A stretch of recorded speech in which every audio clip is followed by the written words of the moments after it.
যখন আমরা উমরায় যাচ্ছিলাম, তো মাঝরাতে প্রায় ভোরের দিকেই বলা যায়, কিছুক্ষণ পর আজান দিবে।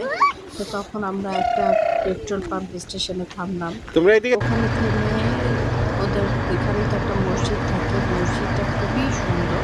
অনেক বড় বিশাল মসজিদ। তো মসজিদে মেয়েদের ছেলেদের জন্য আলাদা, আলাদা নামাজের ব্যবস্থা ছিল। এদের বড় বড় মসজিদটাই মসজিদ। আলাদা ছিল। তো ওটা ঘুরে, ঘুরে দেখছিলাম। আমাদের চিন্তা এখানে একটু খাওয়া-দাওয়া করব, রেস্ট নিব। ফজরের পরে আমরা আবার রওনা দিব। তো এই যে আমার বুড়ি তখন তো কত ছোট ছিল। তো ঘুরে, ঘুরে দেখছিল। ওর সাথে, সাথে আমিও দেখছিলাম। বেশ সৌদি আরবের এই বেবি জিনিসটা আবার ভালো পার্কও লাগে আছে। যে এদের মসজিদগুলো এত সুন্দর আর মসজিদে মেয়েদের ছেলেদের আলাদা ব্যবস্থা থাকে। একটু রেস্ট নেওয়ার মতো জায়গা থাকে। আপনি চাইলে ওইখানে একটু বিশ্রাম নিতে পারবেন। আবার এখানে বাচ্চাদের জন্য বাইরে পার্ক আছে। তারপর সাথে একটা সুপার শপ আছে। মানে আপনার কি নেই আপনি সবকিছু এখানেই পেয়ে যাবেন মসজিদের আশেপাশেই। বাচ্চারা বিরক্ত করলে এখানে বাচ্চারা খেলতে পারবে। দেখেছো কত সুন্দর মসজিদ, সুপার মাশাআল্লাহ। শপে আপনার টুকটাক কেনাকাটা থাকলে, জিনিসপত্র কিনতে চাইলে সেগুলো আপনি কিনতে পারবেন। তো এই তো এই অবস্থা। তো আমি যেহেতু হাতে অনেক সময় ছিল, তো আমি একটু সব জায়গায় হেঁটে, হেঁটে, হেঁটে, হেঁটে দেখছি। কারণ আমি তো বাংলাদেশে চলে আসবো। অলরেডি আমি চলেও এসেছি। তো আমার কাছে এগুলো নতুন। আমি ঘুরে, ঘুরে দেখতে আমার ভালো লাগছিল। আর একেকটা মসজিদ এত সুন্দর যে একটা আরেকটার চাইতে অনেক সুন্দর। আমি আমার এরকম অনেক হুম। ভিডিওগুলো আছে যে ভিডিওগুলো এখনও আমি পাবলিশ করিনি।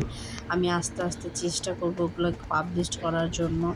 আশা করি দেখলে আপনাদের ভালো লাগবে। বিশেষ করে ওমরা যাওয়ার পরে সৌদি আরবের মক্কা মদিনায় যে ভিডিওগুলো আছে সেগুলো আমি দেওয়ার চেষ্টা করব। ইনশাআল্লাহ সবাই ভালো থাকবেন যে যেখানে থাকবেন।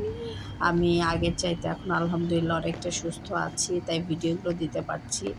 ভালো থাকবেন, দোয়া করবেন আমার জন্য, আমার ফ্যামিলির জন্য। আমিও দোয়া করি আপনারা যে যেখানে থাকেন সবাই এখানে ভালো থাকেন। এই যে দেখেন গুটি, গুটি পায়ে ও চলে যাচ্ছে পার্কে।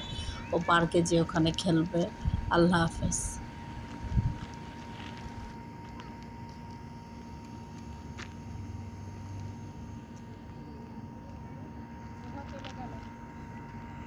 যাক, খেলে আসুক।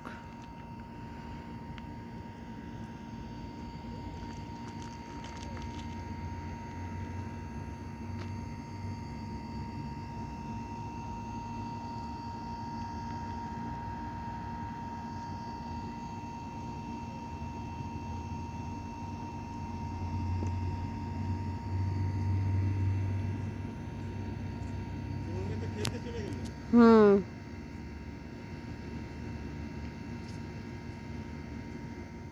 বিসমিল্লাহ।